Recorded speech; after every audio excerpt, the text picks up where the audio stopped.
Muchas personas se santifican, oran, ayunan, y aún así nunca ven la mano de Dios actuar.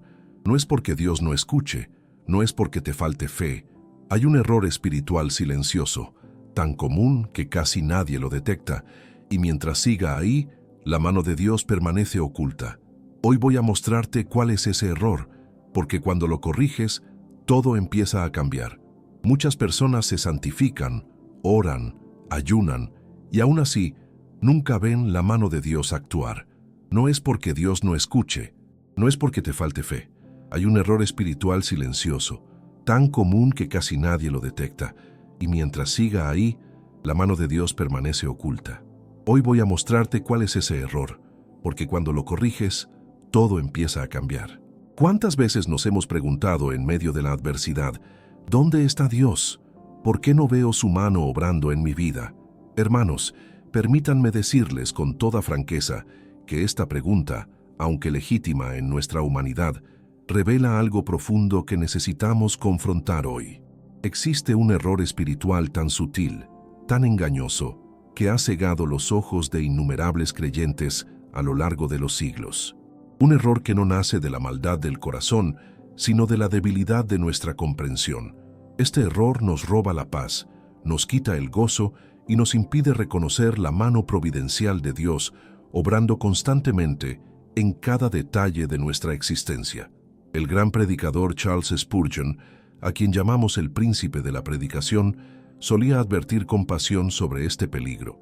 Él decía que muchos cristianos viven como huérfanos espirituales, no porque Dios los haya abandonado, sino porque han olvidado cómo reconocer su presencia.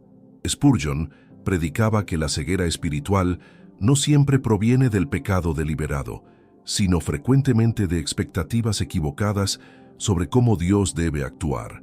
Y es precisamente aquí donde encontramos el corazón de nuestro error. Hemos decidido, consciente o inconscientemente, cómo debe manifestarse Dios en nuestras vidas. Hemos creado una imagen mental de cómo debería verse su intervención, y cuando la realidad no coincide con nuestras expectativas, concluimos precipitadamente que Él está ausente. La palabra de Dios nos confronta con esta verdad en Isaías 55, versículos 8 y 9. Porque mis pensamientos no son vuestros pensamientos, ni vuestros caminos mis caminos, dijo Jehová. Como son más altos los cielos que la tierra, así son mis caminos más altos que vuestros caminos, y mis pensamientos más que vuestros pensamientos. Reflexionen conmigo en estas palabras. Dios mismo está declarando que existe una distancia inconmensurable entre su manera de obrar y nuestra manera de comprender. No es una distancia de centímetros o metros, sino como la distancia entre los cielos y la tierra. Sin embargo, nosotros, en nuestra limitada perspectiva humana, insistimos en juzgar su presencia basándonos en nuestras pequeñas medidas. Este error espiritual se manifiesta de múltiples formas en nuestra vida cotidiana. Algunos esperan que Dios actúe siempre de manera espectacular, con señales y prodigios visibles. Otros anticipan que su mano traerá únicamente bendiciones materiales inmediatas. Hay quienes piensan que la intervención divina debe eliminar todo sufrimiento y dificultad de sus caminos. Pero la realidad bíblica nos muestra algo completamente diferente. Cuando José fue vendido como esclavo por sus propios hermanos, ¿dónde estaba la mano de Dios? Cuando fue acusado falsamente y arrojado a la prisión, ¿acaso había abandonado el Señor a su siervo? Años después, José mismo reveló la respuesta a sus hermanos en Génesis 50, versículo 20. Vosotros pensasteis mal contra mí, mas Dios lo encaminó a bien. Allí estaba la mano de Dios, obrando en cada momento, en cada circunstancia dolorosa, preparando el camino para la salvación de toda una nación. Pero esa mano no era visible según los estándares humanos de bendición inmediata. Era una mano que tejía su propósito en medio del dolor, de la injusticia, de la espera prolongada. Spurgeon comprendía profundamente esta verdad. En sus sermones, frecuentemente recordaba a su congregación que la providencia divina no siempre llega con trompetas y fanfarrias. A menudo, decía él, Dios trabaja en el silencio, en lo ordinario, en lo que parece casual para el ojo inexperto. El error que nos ciega no es la ausencia de la mano de Dios, sino nuestra incapacidad para reconocer sus métodos. Pensemos en el profeta Elías. Después de su gran victoria en el Monte Carmelo, huyó atemorizado de Jezabel. En su desesperación, llegó al monte Horeb, y allí Dios le enseñó una lección fundamental. Primero vino un gran viento que destrozaba las montañas, pero Dios no estaba en el viento. Luego un terremoto, pero Dios no estaba en el terremoto.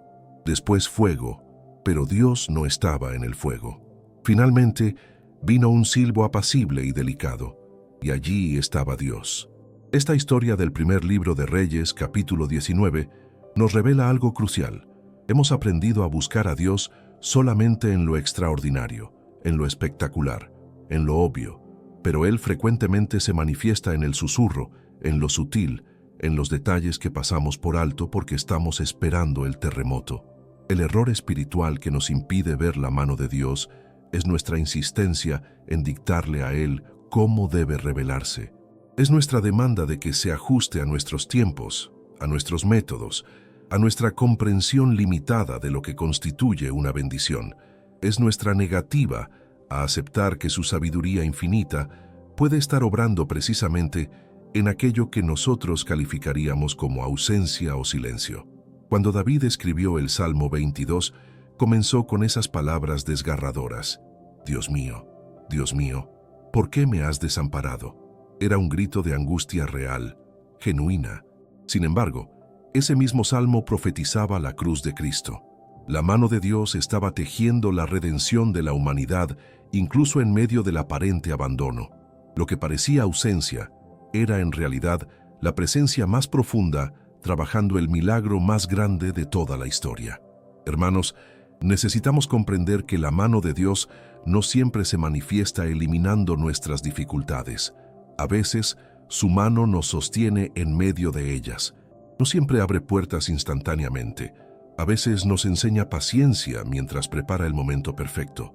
No siempre nos libra del valle de sombra de muerte, pero camina con nosotros a través de él. Si hoy te sientes como si Dios estuviera distante, te invito a examinar honestamente tus expectativas. ¿Estás buscando su mano solo en las circunstancias que tú consideras bendiciones? ¿Has limitado su manera de obrar a lo que tu mente finita puede comprender? ¿Has cerrado tus ojos espirituales a su providencia porque no llega empaquetada de la forma que esperabas? Si este mensaje ha tocado tu corazón y deseas profundizar en tu relación con Dios, te invito a suscribirte a este canal donde continuaremos explorando estas verdades transformadoras. No olvides que en el primer comentario fijado encontrarás el enlace a nuestro libro 21 días para restaurar tu intimidad con Dios, un recurso que puede acompañarte en este camino de redescubrimiento de la presencia divina en tu vida diaria. Este error espiritual del que hablamos tiene raíces más profundas de lo que imaginamos. No surge de la noche a la mañana, sino que se va arraigando silenciosamente en nuestro corazón a través de enseñanzas distorsionadas, experiencias dolorosas no procesadas correctamente, y una cultura que nos ha entrenado para esperar resultados inmediatos en todo aspecto de nuestra vida. Vivimos en una época donde la inmediatez se ha convertido en un ídolo. Queremos respuestas instantáneas, soluciones rápidas, milagros express, y sin darnos cuenta, hemos trasladado esta mentalidad a nuestra relación con el Dios eterno, el que habita en la eternidad, el que ve el final desde el principio. Hemos intentado reducir al Todopoderoso a nuestro calendario humano, a nuestros plazos terrenales. Pero permítanme decirles algo que puede resultar incómodo al principio. Dios no está en el negocio de satisfacer nuestras expectativas, sino de cumplir sus propósitos eternos. Su mano no se mueve según nuestros deseos inmediatos, sino según su plan perfecto que abarca generaciones. Y aquí es donde muchos tropiezan y caen en la frustración espiritual.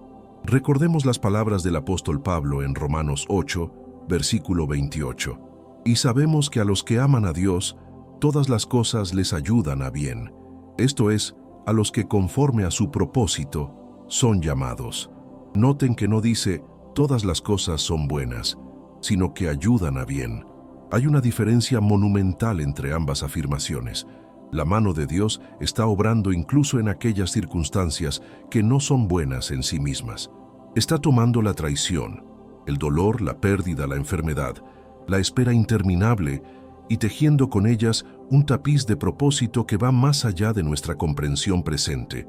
Pero si nuestros ojos están fijos únicamente en la circunstancia dolorosa, jamás veremos la mano del Maestro trabajando en el telar. Pensemos en el pueblo de Israel en Egipto, 400 años de esclavitud, generación tras generación, naciendo y muriendo bajo el látigo de la opresión. ¿Dónde estaba la mano de Dios durante esos 4 siglos? Muchos habrían concluido que Él había olvidado sus promesas a Abraham, Isaac y Jacob. Pero Éxodo 2, versículo 25 nos dice: «Y miró Dios a los hijos de Israel, y los reconoció Dios». Él no los había olvidado ni un solo día. Su mano estaba trabajando, preparando a un libertador, formando el carácter de Moisés en el desierto, disponiendo todas las piezas del tablero divino para el momento exacto de la liberación. Lo que parecía abandono era en realidad preparación meticulosa. Lo que lucía como silencio era en verdad una orquestación perfecta de eventos. El error que nos ciega es nuestra tendencia a confundir los tiempos de Dios con inactividad divina. Interpretamos la espera como ausencia, la demora como desinterés, el proceso como abandono. No comprendemos que el reloj de Dios no marca las mismas horas que nuestro reloj humano. En 2 de Pedro 3, versículo 8 leemos: «Mas, oh amados, no ignoréis esto, que para con el Señor un día es como 1000 años, y 1000 años como un día». Esta verdad no es simplemente una curiosidad teológica, es una clave fundamental para mantener nuestra fe cuando no vemos manifestaciones inmediatas de su presencia. Muchos han abandonado la fe, han renunciado a la oración, se han alejado de la congregación porque midieron la fidelidad de Dios con el cronómetro equivocado. Establecieron plazos humanos para la intervención divina, y cuando esos plazos expiraron sin la respuesta esperada, concluyeron que Dios no estaba presente. Pero hermanos, esta es precisamente la trampa del enemigo. Satanás no necesita que neguemos la existencia de Dios para destruir nuestra fe. Le basta con convencernos de que Dios está ausente, indiferente o inactivo en nuestra situación particular. Le es suficiente que interpretemos su silencio como rechazo, su demora como abandono, su proceso como castigo. Observen la vida de Abraham. Dios le prometió un hijo cuando tenía 75 años. ¿Cuándo nació Isaac? Cuando Abraham tenía 100 años. 25 años de espera. Un cuarto de siglo mirando su cuerpo envejecer, viendo a Sara pasar la edad fértil, contemplando cómo lo natural se volvía cada vez más imposible. ¿Cuántas veces Abraham habrá cuestionado si realmente había escuchado la voz de Dios? ¿Cuántas noches Sara habrá llorado sintiendo que la promesa era una ilusión? Sin embargo, Hebreos 11, versículo 11, nos dice que Sara, por la fe también recibió fuerza para concebir, y dio a luz aún fuera del tiempo de la edad, porque creyó que era fiel quien lo había prometido. La clave no estaba en ver la mano de Dios moviéndose de manera obvia cada día. La clave estaba en creer en su fidelidad, incluso cuando todo el razonamiento humano sugería lo contrario. La fe verdadera no es creer cuando vemos, sino seguir creyendo cuando todo lo que vemos contradice la promesa. Este es el punto crucial que necesitamos comprender. La mano de Dios no siempre es visible, pero siempre está activa. No siempre sentimos su presencia, pero Él jamás nos abandona. No siempre comprendemos sus métodos, pero podemos confiar en su carácter inmutable. El problema surge cuando condicionamos nuestra fe a sensaciones, a evidencias tangibles, a resultados medibles según nuestros parámetros. Cuando hacemos esto, estamos construyendo nuestra fe sobre arena movediza, porque las emociones fluctúan, las circunstancias cambian, y lo visible frecuentemente engaña. La carta a los Hebreos 11, versículo 1, nos da una definición fundamental. Es, pues, la fe la certeza de lo que se espera, la convicción de lo que no se ve. Noten las palabras: certeza de lo que se espera, convicción de lo que no se ve.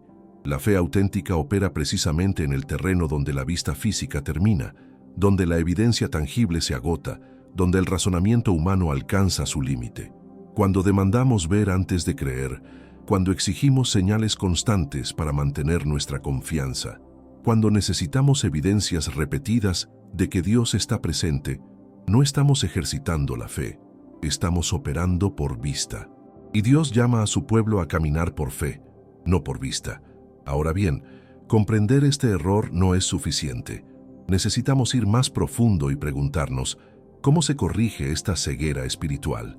¿Cómo aprendemos a reconocer la mano de Dios incluso cuando nuestras circunstancias gritan lo contrario? ¿Cómo desarrollamos esa visión espiritual que ve más allá de lo inmediato y lo evidente? La respuesta comienza con un cambio radical en nuestra forma de interpretar la realidad. Necesitamos aprender a leer las páginas de nuestra vida con los lentes de la eternidad, no con la miopía del momento presente. Necesitamos entrenar nuestros ojos espirituales para reconocer los patrones de Dios, sus métodos, su manera peculiar de obrar en las vidas de sus hijos. La Escritura nos enseña en Proverbios 3, versículos 5 y 6. Fíate de Jehová de todo tu corazón, y no te apoyes en tu propia prudencia. Reconócelo en todos tus caminos, y Él enderezará tus veredas. Este pasaje contiene una clave fundamental. Reconócelo en todos tus caminos, no solo en los caminos placenteros, no únicamente en las experiencias positivas.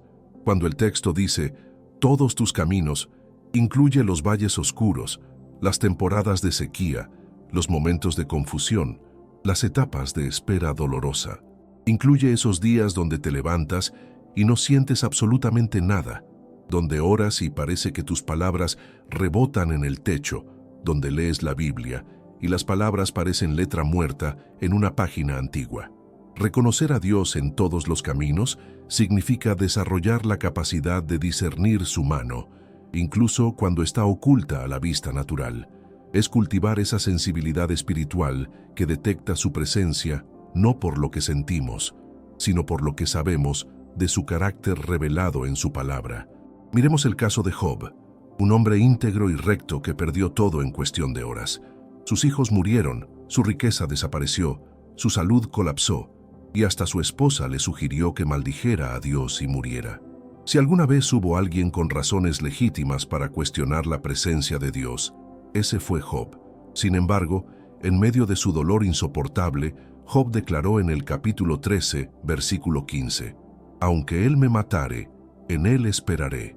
Y en el capítulo 23, versículo 10 proclamó, «Mas él conoce mi camino, me probará y saldré como oro». Job no podía ver la mano de Dios, no sentía su cercanía, no comprendía el propósito de su sufrimiento, pero eligió confiar basándose en el carácter de Dios, no en sus circunstancias. Esta es la diferencia entre una fe superficial y una fe profunda. La fe superficial depende de ver para creer, de sentir para confiar, de comprender para obedecer. La fe profunda se aferra al carácter inmutable de Dios, incluso cuando todo lo demás se desmorona, incluso cuando no hay respuestas claras, incluso cuando el silencio de Dios parece ensordecedor.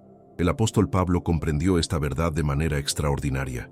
En 2 de Corintios 4, versículos 17 y 18 escribió, «Porque esta leve tribulación momentánea produce en nosotros un cada vez más excelente y eterno peso de gloria, no mirando nosotros las cosas que se ven, sino las que no se ven, pues las cosas que se ven son temporales, pero las que no se ven son eternas». Pablo llamó leve tribulación momentánea a sus increíbles sufrimientos, azotes, naufragios, prisiones, persecuciones, apedreamientos. ¿Cómo podía llamar leve a todo eso? Porque había aprendido a medir sus aflicciones con la escala de la eternidad, no con la escala del tiempo presente. Había desarrollado esa visión espiritual que ve la mano de Dios tejiendo gloria eterna incluso a través del dolor temporal. Hermanos, este es el secreto que transforma nuestra perspectiva. Cuando aprendemos a interpretar nuestras circunstancias a la luz de la eternidad, todo cambia. Lo que parecía un obstáculo insuperable se convierte en una oportunidad para el crecimiento espiritual. Lo que lucía como un callejón sin salida se revela como un desvío divino hacia algo mejor. Lo que sentíamos como abandono se descubre como preparación para una mayor intimidad con Dios.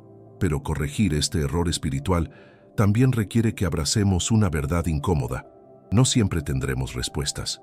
No siempre comprenderemos el porqué. No siempre veremos el propósito de inmediato. Y eso está bien. Dios no nos llama a comprenderlo todo. Nos llama a confiar en aquel que sí comprende todo.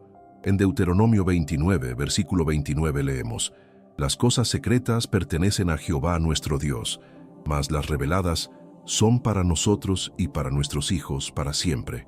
Hay cosas que Dios en su soberanía decide no revelar, preguntas que no responde, misterios que no desentraña, y necesitamos hacer las paces con esta realidad. Muchos creyentes viven frustrados porque han convertido su relación con Dios en un juego de preguntas y respuestas, donde Él debe justificar cada una de sus decisiones ante el tribunal de nuestra razón humana. Pero hermanos, cuando exigimos que Dios nos explique todo, estamos invirtiendo los papeles. Nosotros somos la creación, Él es el creador. Nosotros somos el barro, Él es el alfarero. Isaías 45, versículo 9 advierte: «Ay del que pleitea con su hacedor, el tiesto con los tiestos de la tierra. Dirá el barro al que lo labra: ¿qué haces, o tu obra no tiene manos?». Esta es una reprensión severa para aquellos que cuestionan constantemente los métodos de Dios, que demandan explicaciones continuas, que se rehúsan a confiar sin comprender completamente. La corrección de nuestro error espiritual pasa por un acto de humildad profunda, reconocer que nuestra sabiduría es limitada, que nuestra perspectiva es parcial, que nuestro entendimiento es finito. Es aceptar que Dios puede estar obrando de maneras que escapan totalmente a nuestra comprensión presente. Pensemos en María, la madre de Jesús. Cuando el ángel Gabriel le anunció que concebiría al Hijo del Altísimo, ella no comprendía cómo sería posible. «¿Cómo será esto?», preguntó. Pero cuando el ángel le explicó que el Espíritu Santo vendría sobre ella, su respuesta fue extraordinaria. «He aquí la sierva del Señor, hágase conmigo conforme a tu palabra». María no comprendió completamente el misterio, pero eligió confiar. No tenía todas las respuestas sobre cómo se desarrollaría su vida, pero se sometió a la voluntad divina. No podía ver el panorama completo, pero reconoció la mano de Dios en ese momento incomprensible y decidió cooperar con sus propósitos. Esta es la actitud que necesitamos cultivar. No la actitud de quien exige señales constantes y explicaciones detalladas, sino la postura humilde de quien dice: «Señor, no veo cómo obrarás en esta situación, pero confío en que lo estás haciendo. No comprendo tu plan, pero sé que es perfecto. No siento tu presencia ahora mismo, pero creo que jamás me has abandonado». Hermanos, hemos recorrido juntos un camino profundo el día de hoy. Hemos identificado ese error espiritual que nos ciega, nuestra tendencia a dictar cómo debe manifestarse Dios, en lugar de confiar en su sabiduría infinita. La mano de Dios nunca ha dejado de obrar en tu vida, pero necesitabas nuevos ojos para verla. Desde hoy, elige interpretar tus circunstancias con los lentes de la eternidad. Reconoce su presencia, no por lo que sientes, sino por lo que sabes de su carácter fiel. Él está contigo, tejiendo propósitos eternos incluso en tu dolor presente. Gracias por acompañarme en este mensaje. Si esto tocó tu corazón, suscríbete a este canal, dale like a este video y déjame un comentario compartiendo cómo Dios ha hablado a tu vida hoy. No olvides que en el primer comentario fijado está el enlace a nuestro libro 21 días para restaurar tu intimidad con Dios, una herramienta poderosa para tu crecimiento espiritual. Continúa viendo los próximos videos que aparecerán en tu pantalla. Que Dios te bendiga abundantemente